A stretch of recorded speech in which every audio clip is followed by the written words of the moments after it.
कर्नाटक में किसी ने, एक मंत्री ने बोल ही दिया है कर्नाटक का चुनाव जो होने वाला है वो असलियत में राम और अल्लाह के बीच की लड़ाई है। बार बार वो यही करेंगे। पिछले महीने मैं भीमा कोरेगांव के पास पुणे में गया था। वहां दलितों पर हिंसा करी गई। जो लोग हिंसा कर रहे हैं आप उनको वीडियो में देख सकते हैं। भगवाधारी कुछ लोग हैं वो जाके मार रहे हैं। कुछ लोगों के नाम आए, शंभाजी भिड़े, मिलिंद एकबोते, जिन्होंने इसको साजिश को रचा और अंजाम दिया। एक नौजवान की मौत भी हुई। मीडिया चैनल शंभाजी भिड़े, मिलिंद एकबोते पे बात ही नहीं कर रहे। बात कर रहे हैं कि उमर खालिद और जिग्नेश मेवानी ने वहां आए थे, इस वजह से दंगा भड़का। तो जिग्नेश मेवानी और उमर खालिद ने भाषण दिया, उस वजह से वहां दंगा भड़का। भाषण नहीं दिखाएंगे लेकिन पूरा डिबेट को इस तरीके से वो डाइवर्ट करेंगे और हमारे देश में बार बार वो पोलराइजेशन करने की कोशिश करेंगे। वो शुरू हुआ था लव जिहाद के नाम पे, घर वापसी के नाम पे, गौरक्षा के नाम पे। अब जिस भयानक से मॉन्स्टर को उन्होंने खड़ा किया है अब वो उनको खाना शुरू कर दिया है। तो अब दंगे हो रहे हैं पद्मावत फिल्म रिलीज होगी या नहीं।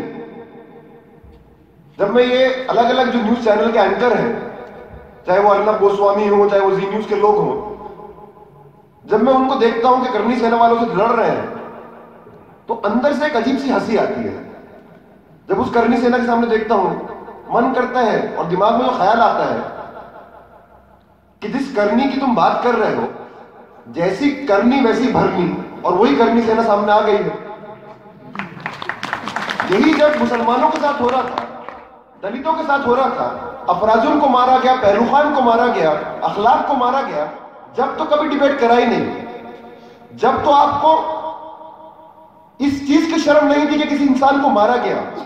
आपको शर्म इस बात की थी कि उसके खिलाफ कुछ लोग जो प्रोटेस्ट कर रहे हैं वो हिंदुस्तान का नाम बदनाम कर रहे हैं। तो आज जब करनी सेना आपके बहुत घर के करीब आ गया है तो आपको ऐसा लग रहा है कि बाप रे बाप क्या हो रहा है। वहां भी उनका कोई फिल्म को लेके या फ्रीडम ऑफ एक्सप्रेशन को लेके या डिसेंट को लेके उनका प्रॉब्लम नहीं है।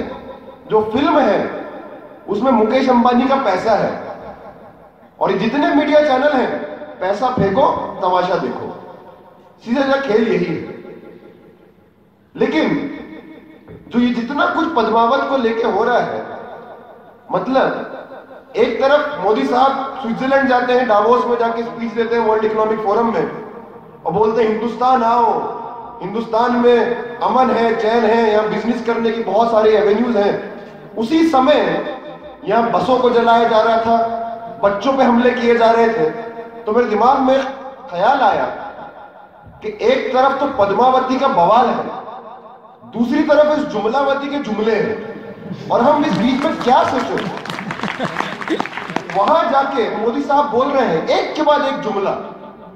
उसके पहले 2 चैनलों पे आके जुमलेबाजी करी थी और वाह आप उन चैनलों का, आप उस इंटरव्यू को देखिए। मतलब वही चैनल जो बार बार ये बोलते थे यही देख लीजिए, यही वो देशद्रोही है, ये देखिए यही वो देशद्रोही है, इसी ने नारा लगाया था।